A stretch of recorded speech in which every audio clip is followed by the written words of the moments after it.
Au cours des chapitres précédents, vous avez déjà étudié les propriétés de quelques dipôles électriques, ensuite quelques applications des transistors. Et dans ce chapitre, nous allons voir un autre composant électronique, c'est ce qu'on appelle l'amplificateur opérationnel. C'est un composant qui est formé de transistors, diodes, résistances. C'est un circuit intégré et le composant, ce composant, il se présente comme ceci. Il a deux entrées, une sortie et deux broches d'alimentation. Alors, le composant, il est schématisé par son symbole dans les circuits électroniques. Sur ce symbole, on représente l'entrée E-, l'entrée E+, et la sortie S. Et V plus VCC et moins VCC, alors ces deux broches, en général, ils ne sont pas représentés. Alors ces deux broches VCC et moins VCC s'appellent les broches d'alimentation. C'est par ces deux broches qu'on alimente ce composant qui est l'amplificateur opérationnel. Et dans ce qui va suivre, on va prendre VCC égale plus 15 volts et moins VCC égale moins 15 volts. Ensuite, il y a l'entrée E+. Alors, elle s'appelle l'entrée non inverseuse. C'est une entrée pour laquelle, si on applique une différence de potentiel, une tension, on obtient en S une tension de même signe. Il y a aussi l'entrée E-, qui s'appelle l'entrée inverseuse. C'est une entrée pour laquelle, si on applique une tension, on obtient en S une tension de signe opposé, de signe contraire. Ensuite, il y a la sortie S. Alors, en S, on obtient une tension qui est proportionnelle à la différence de potentiel entre les deux entrées E+ et E-. Ensuite, nous allons étudier quelques propriétés de l'amplificateur opérationnel. Alors ici, sur ce schéma, j'ai représenté le symbole d'un amplificateur opérationnel, l'entrée E-, E+, et la sortie S. Alors, l'entrée E-, elle est portée au potentiel V-, l'autre au potentiel V+, et la différence de potentiel entre les deux, c'est ce E égale V+, moins V-. Ensuite, à la sortie, on obtient une tension US. Alors, US, elle est proportionnelle à la valeur de E, mais ça veut dire à la tension aux bornes, entre les bornes E+ et E-, mais elle reste entre et ne peut pas dépasser les valeurs plus 15 volts, elle reste entre les valeurs plus 15 et moins 15. Ça veut dire entre plus VCC et moins VCC. I- et plus sont des courants d'entrée dans l'amplificateur, dans l'amplificateur opérationnel. Ce sont des courants de très faible intensité. Ensuite, on peut représenter la tension US de sortie de l'amplificateur en fonction de cette différence de potentiel entre les deux entrées E- et E+. Alors, on obtient ce qu'on appelle une caractéristique de transfert. C'est la courbe donnant US en fonction de E. Alors, observons que cette courbe présente trois parties. Et dans ces trois parties, nous avons ce qu'on appelle deux régimes. Il y a un régime qu'on appelle le régime de saturation, dans lequel la tension US elle est très proche de VCC, ou bien très proche de moins VCC. C'est le régime de saturation. Et il y a un autre régime dans cet intervalle, pour lequel la courbe elle est linéaire, et on l'appelle un régime de fonctionnement linéaire. Ça veut dire linéaire, ça veut dire on peut écrire dans au cours de ces régimes, on peut écrire que US, c'est une constante fois E. Et en général, cette différence cette variation de tension entre ces deux points, c'est une variation très faible, ça veut dire que ce domaine, c'est un domaine très très restreint, très petit. Il y a aussi le cas particulier de l'amplificateur opérationnel idéal.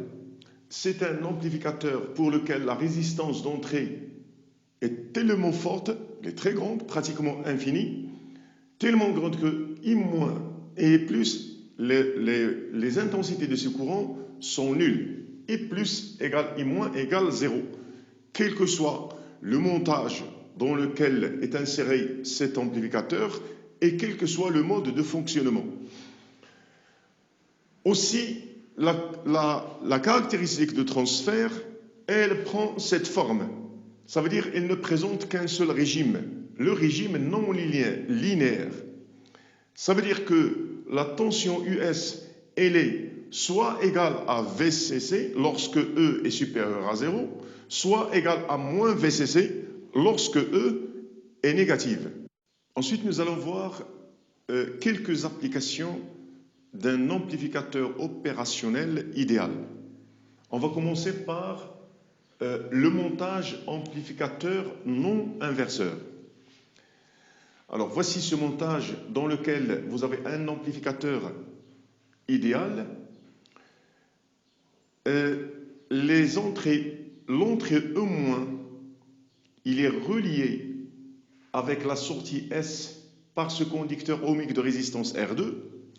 Et la même entrée, il est relié à la masse par le conducteur ohmique de résistance R1. Là, à la sortie, si on applique à l'entrée entre la masse et E+, une tension UE, à la sortie, entre S et la masse, on obtient une tension US. Alors nous allons chercher une relation qui relie une relation entre US et UE. Et par hypothèse, puisque l'amplificateur opérationnel, il est idéal, donc I- et I+ sont de valeur nulle, et E, elle est égale à 0. Donc, par hypothèse, E égale 0, I- égale 0 et I+ égale 0. Alors, pour trouver cette relation entre US et UE, nous allons travailler sur deux mailles, la première, ensuite la deuxième.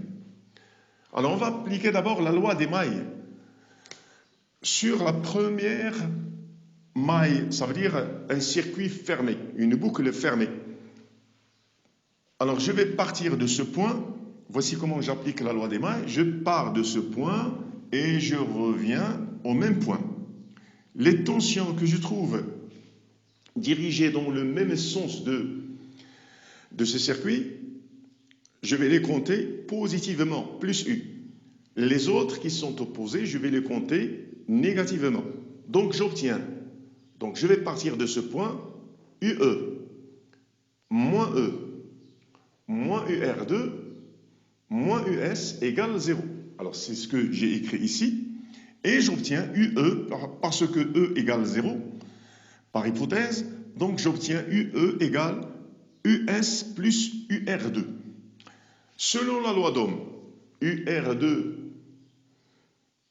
elle est représentée avec I2 en convention récepteur, donc UR2 égale R2 fois I2. Donc je remplace UR2 par son expression, j'obtiens UE égale US plus R2 I2. Et j'obtiens l'expression de I2, UE moins US sur R2. D'autre part, bien sûr, ou bien dans l'autre maille, je peux écrire UE moins E plus UR1 égale 0.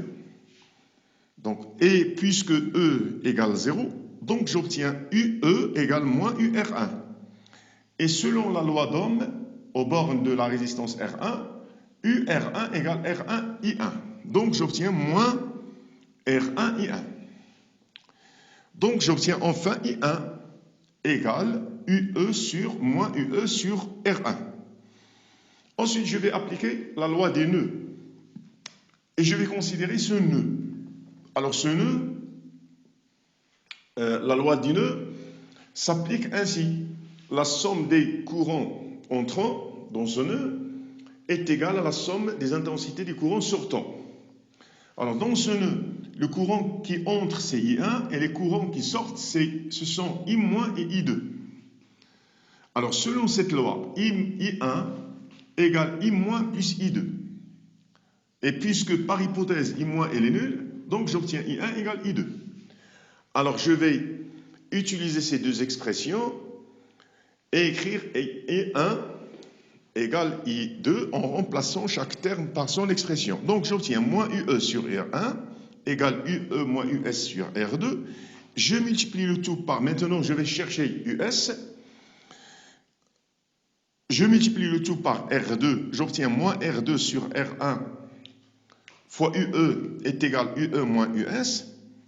Je rassemble les termes contenant UE d'un côté et US de l'autre côté. J'obtiens cette expression.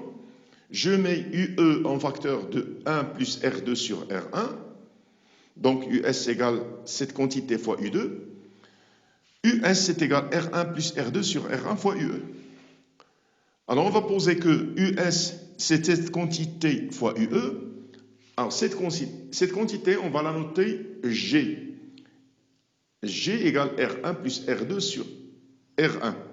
Alors G s'appelle le gain de l'amplificateur opérationnel. Alors observez que G c'est un terme qui est strictement supérieur à 1. G il est supérieur à 1. Donc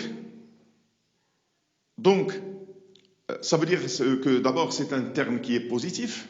Ça veut dire que US et E, ils sont de même signe. Si je fais entrer, j'applique à l'entrée une tension positive, j'obtiens à la sortie une tension de même signe, positive. Si c'est l'inverse, j'obtiens une tension négative. Ça veut dire que ce montage, il garde le signe. Le signe de US, il est le même que UE. Alors US est égal à UE fois un nombre qui est supérieur à 1, ça veut dire que en valeur absolue, la valeur absolue du ES, elle est supérieure, puisque ce terme est supérieur à 1, elle est supérieure à la valeur absolue de UE.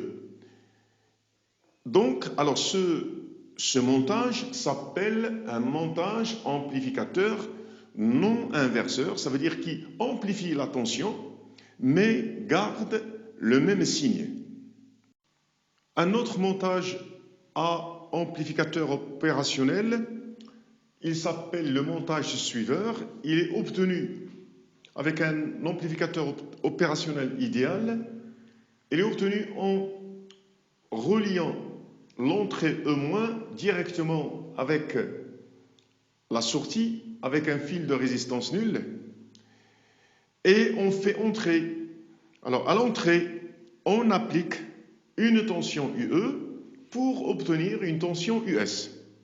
Alors si on applique la loi des mailles, US plus E moins UE égale 0. Donc j'obtiens, puisque E égale 0, j'obtiens US égale E. Ça veut dire que dans ce montage, la tension de sortie est égale à la tension d'entrée. C'est un montage suiveur. Ensuite, nous allons passer à un autre type de montage d'amplificateur opérationnel, toujours idéal, dans lequel nous allons brancher cette entrée E1 avec S. Ensuite,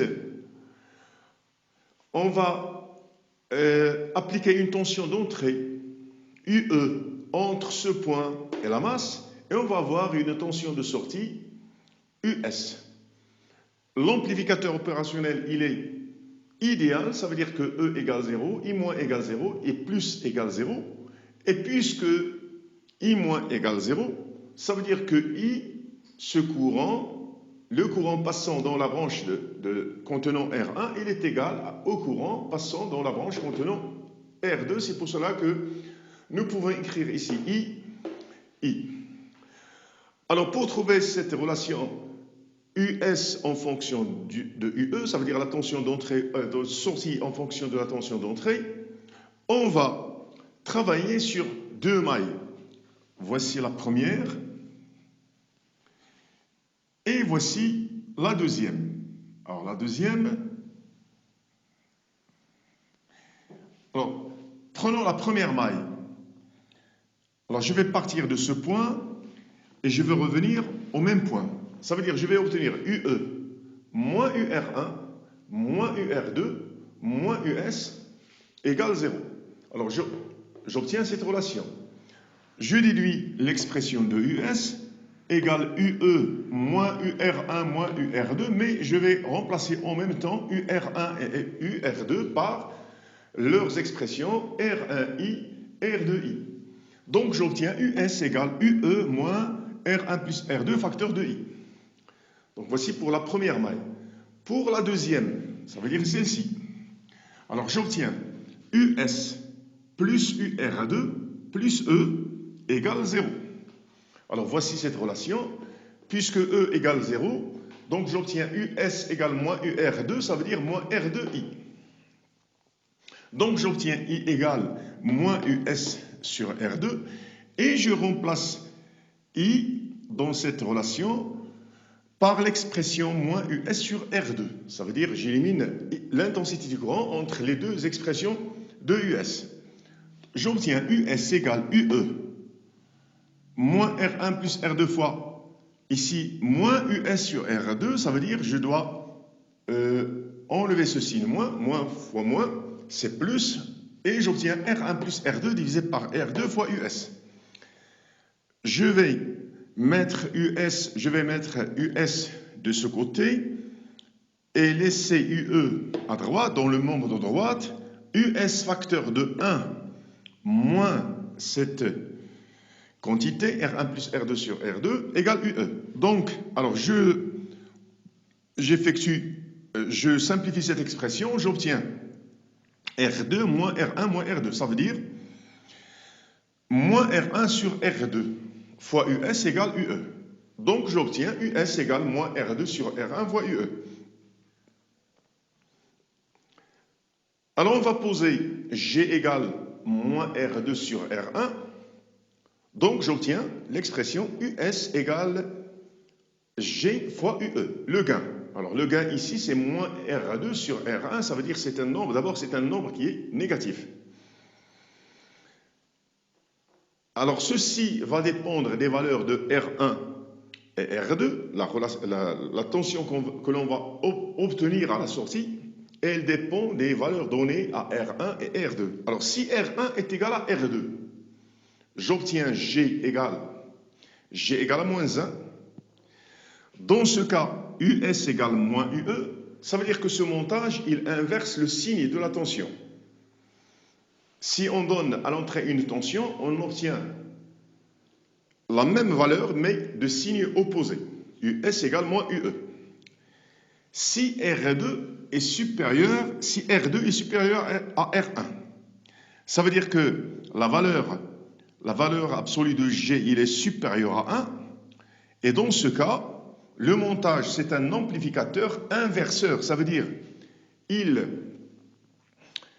inverse le signe de la tension, mais sa valeur, en valeur absolue, elle est plus grande. Donc c'est un amplificateur, il amplifie et il inverse le signe. Si R2 est inférieur à R1, ça veut dire que G il est inférieur à 1, la valeur absolue de G est inférieure à 1. Dans ce cas, le signe il est inversé, il est toujours un inverseur, mais la tension US obtenue, elle est plus petite, sa valeur en valeur absolue, elle est plus faible que UE. Donc ce montage, c'est un diviseur de tension inverseur.